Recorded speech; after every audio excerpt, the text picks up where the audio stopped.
Hundreds of top military officers gather for meeting with Trump and Hegseth, the U.S. generals. And admirals summoned from around the world have been given little information about the planned event. Hundreds of U.S. generals and admirals from around the globe are gathering at a military base in Virginia on Tuesday morning for a highly unusual meeting with President Trump and Defense Secretary Pete Hegseth.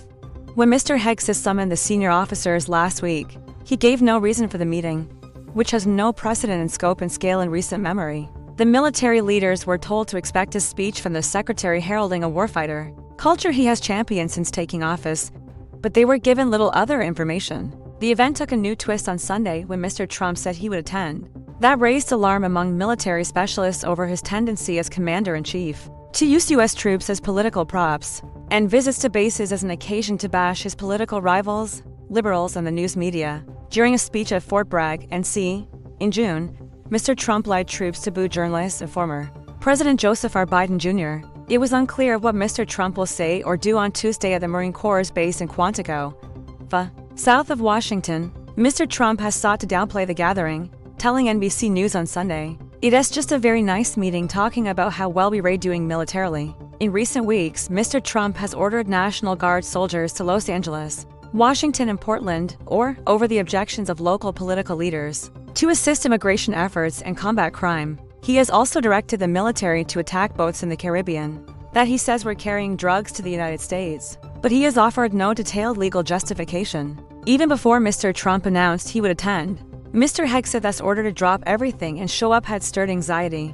and concern among the military's top ranks. It comes in a period when the defense secretary has fired more than a dozen senior officers, many of them people of color. Mr. Hegseth is also expected to announce a reduction in the number of commands led by 3 and 4-star officers, effectively thinning out those top ranks. There are about 800 general-level officers in the armed forces, including 40 for the most senior 4-star level. Not all will attend on Tuesday, but most of those who will appear are in command jobs, and they will be accompanied by their senior enlisted personnel advisors. The top 4-star combatant commanders and Joint Chiefs of Staff typically meet at least twice a year in Washington, often holding a working dinner with the president. But the large number of lower-ranking generals and admirals at this meeting, including many working in active conflict zones in the Middle East, Africa, and Europe, is without precedent in recent memory, military officials said. Democratic lawmakers and military specialists have questioned the cost and disruption to daily operations caused by the meeting, as well as the security risks of concentrating so many military brass in one place.